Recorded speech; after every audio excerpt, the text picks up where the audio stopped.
What do you want to become? I want to become a teacher, doctor, soldier, IPS. I want to become a fashion designer in my life, doctor, businesswoman in my life.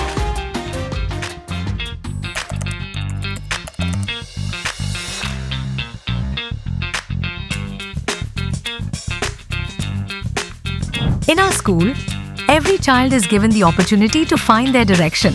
Whether it's the dream of becoming a doctor, an engineer, here we provide them with all the guidance and support needed to reach their destination. At our school, sports are not just for entertainment. They are a vital means of physical and mental development for our students. Here, every child gets the opportunity to hone their athletic talents. हर माता पिता अपने बच्चे के उज्जवल भविष्य का सपना देखते हैं। सेठ MR Jaipuria school GIDA campus Gorakhpur उस सपने को साकार करने का एक कदम है।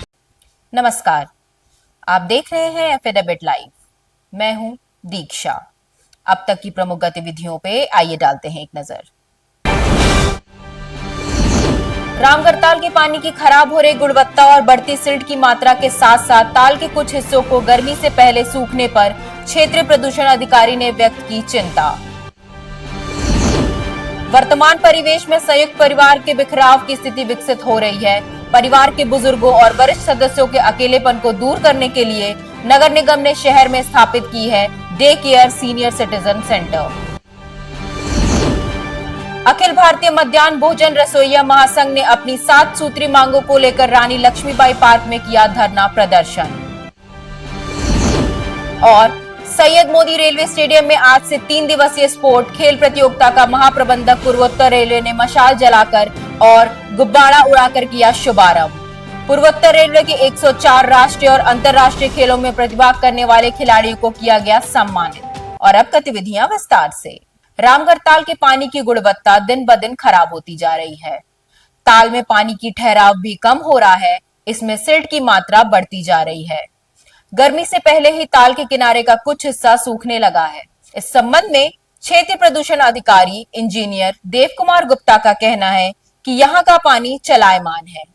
कुछ दूरी तय करने के बाद इसमें ऑक्सीजन की अच्छी मात्रा होने की वजह से यह खुद को स्वतः शुद्ध कर लेता है। जो पानी आता है उसमें जो सॉलिड होते हैं उसके तली में इकट्ठे हो जाते हैं।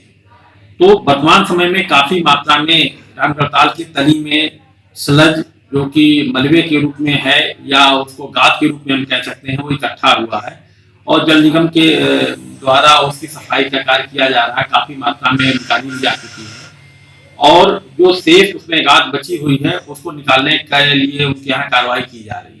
मैं समझता हूँ कि अगर उसमें जो गाद है अगर वो निकाल दी जाए तो जल की गुणवत्ता में काफी हद तक सुधार आ जाएगा।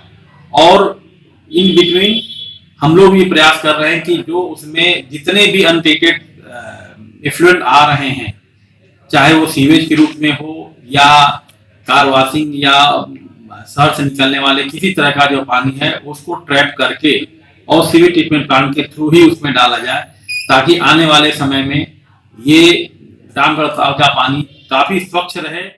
वर्तमान परिवेश में जिस प्रकार संयुक्त परिवार में बिखराव की स्थिति विकसित हो रही है और ज्यादातर परिवार रोजी रोटी के सिलसिले में अपने परिजनों से दूर जाने के लिए मजबूर है और वो अपने बुजुर्गों और वरिष्ठ सदस्यों से दूर रहने के लिए बाध्य है। आज बुजुर्गों के एकांकीपन के कारण समाज में कई ऐसी घटनाएं देखने और सुनने में आती हैं जिससे मन मस्तिष्क को चिंतित होना स्वाभाविक है। ऐसे में नगर निगम गोरखपुर द्वारा बुजुर्ग लोगों के लिए day care senior citizen centre स्थापित किया गया है। इस सेंटर में लगभग 400 सीनियर सिटीजन की व्यवस्था की गई है, जिनका ध्यान नगर निगम द्वारा रखा जाएगा। इस बात की जानकारी नगर आयुक्त गौरव सिंह सोगरवाल ने दी है। उन्होंने बताया कि इसके निर्माण में लगभग 2.5 करोड़ रुपए खर्च हुए हैं, जिसे जल्द ही मुख्यमंत्री योगी आदित्यनाथ जनता को सौंपेंगे। नगर निगम के अंतर्गत सिविल लाइंस में डे केयर सेंटर बन रहा है, खासतौर पर सीनियर सिटीजन्स के लिए। तो सीनियर सिटीजन केयर सेंटर्स में कार्यदेश संस्था CNDS है और निर्माण लगभग कंप्लीट हो चुका है और उसके संचालन के लिए एजेंसी के चयन के लिए भी प्रक्रिया चल रही है और एजेंसी का चयन होते ही उसका संचालन का कार्य चालू कराया जाएगा। इसका लोकार्पण माननीय मुख्यमंत्री जी के हाथों से होना है। मंडायु सभागार में लखनऊ से वीडियो कॉन्फ्रेंसिंग कर यूपी परिवहन निगम के प्रबंध निदेशक एन वेंकटेश्वर लू ने सड़क दुर्घटनाओं में कमी लाने के लिए यातायात नियमों को कठोरता से लागू करने की आवश्यकता बताई है। कॉन्फ्रेंसिंग के माध्यम से उन्होंने ट्रैफिक नियमों का अनुपालन सख्ती से किए जाने के निर्देश दिए हैं। बैठक में अपर आयुक्त प्रशासन Kunwar Bahadur Singh, SP traffic Sanjay Kumar, RTO प्रवर्तक संजय झा, क्षेत्रीय परिवहन अधिकारी लव कुमार सहित अन्य अधिकारीगण उपस्थित रहे। विद्युत पेंशनर्स परिषद उत्तर प्रदेश की शाखा गोरखपुर के 25वें वार्षिक अधिवेशन में राज्य कर्मचारियों की भांति पेंशनरों को डीए भुगतान संबंधी शासनादेश लागू किए जाने की मांग की गई है।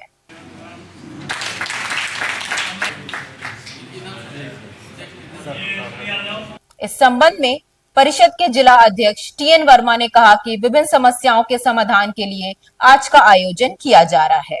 हमारे मुख्य मांगों में जैसे सारे लोग बुजुर्ग हैं, चिकित्सा की हमारी सुविधा प्राप्त की जाए। सुविधा का नियम है लेकिन उसका प्राविधान ऐसा कुछ कठिन है, उसका पालन ठीक से नहीं हो पा रहा है। वर्तमान में सबसे बर्निंग पॉइंट आज की तारीख में हमारे पेंशनरों के यहाँ मीटर लगने की बात है। अब तक हमारा 2000 जनवरी में समझौता हुआ था, शासन था, उसमें जो उत्तर प्रदेश सरकार थी, विद्युत पावर कॉरपोरेशन था, जूनियर सारे संगठन के लोग थे, उसमें तय हुआ था कि जो आज आप लोगों को सुविधाएं मिल रही हैं उसमें किसी तरह की कमी नहीं की जाएगी। लेकिन ये उसका उल्लंघन करके अभी मीटर लगाने हमारा शुरू कर दिया। 4 लोगों के अभी मीटर लग गया है, उसका हमने आपके प्रेस के माध्यम से विरोध भी किया है।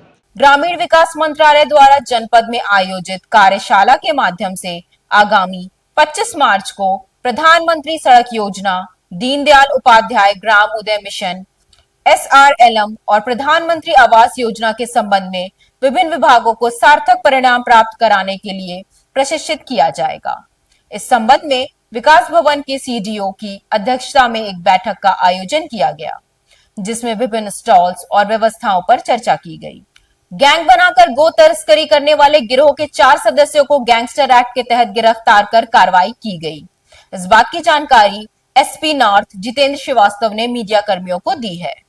वरिष्ठ पुलिस अधीक्षक महोदय गोरखपुर द्वारा संगठित अपराध व अपराधियों पर अंकुश लगाने के लिए जो अभियान चलाया जा रहा है, उसके क्रम पर थाना गीडा में आज एक गैंगस्टर का अभियोग पंजीकृत किया गया है। ये अभियोग सिद्धू उर्फ सीटू उर्फ वाशिद जो मुजफ्फरनगर का निवासी है एवं कुख्यात गौ तस्कर है, उसके और 3 साथियों के विरुद्ध पंजीकृत किया गया है। घनी आबादी में शराब की दुकान खोले जाने के विरोध में हुमायूंपुर उत्तरी के नागरिकों ने डीएम कार्यालय पर विरोध प्रदर्शन किया और इस क्षेत्र में अविलंब दुकानों को हटाए जाने की मांग की।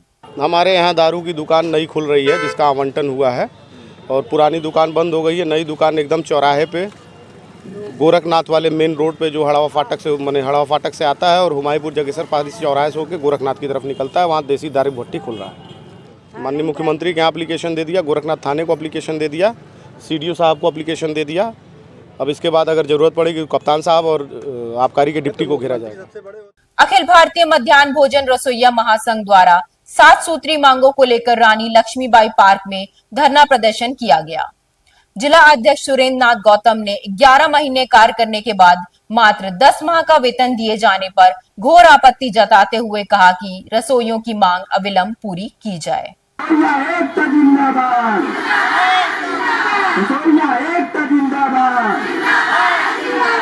आज हम लोग अपनी मांगों के संबंध में 7 मांगों को लेकर के आज गोरखपुर में 1 दिवसीय धरना प्रदर्शन करने का काम कर रहे हैं, जिसमें हमारी मुख्य मांगे यह है कि हम रसोइयों की नियुक्ति छात्र संख्या के आधार पे होती है। जब छात्र संख्या कम हो जाती है तो हमें विद्यालय से बाहर निकाल करके बाहर कर दिया जाता है, जबकि छात्र संख्या कम होने में हमारी कोई गलती नहीं है। विद्यालय पे छात्र संख्या जब कम होती है, न किसी हेडमास्टर पे कार्रवाई होती है, न शिक्षा मित्र पे, न अनुदेशक पे, न सहायक पे, लेकिन हमारे रसोइयों को कार्य से विरत कर दिया जाता है। तो इसलिए सरकार से मांग है कि छात्र संख्या कम होने में हम रसोइयों की कोई गलती नहीं है, इसलिए इस सजा हमको न दिया जाए। विद्यालय पर छात्र संख्या कम होती है तो हम रसोइयों को हटाने निकालने का काम न किया जाए। पूर्वोत्तर railway Syed Modi railway stadium में आज से 3 दिवसीय स्पोर्ट खेल प्रतियोगिता का शुभारंभ हो गया। महाप्रबंधक पूर्वोत्तर रेलवे ने मशाल जलाकर और गुब्बारा उड़ाकर प्रतियोगिता का शुभारंभ किया।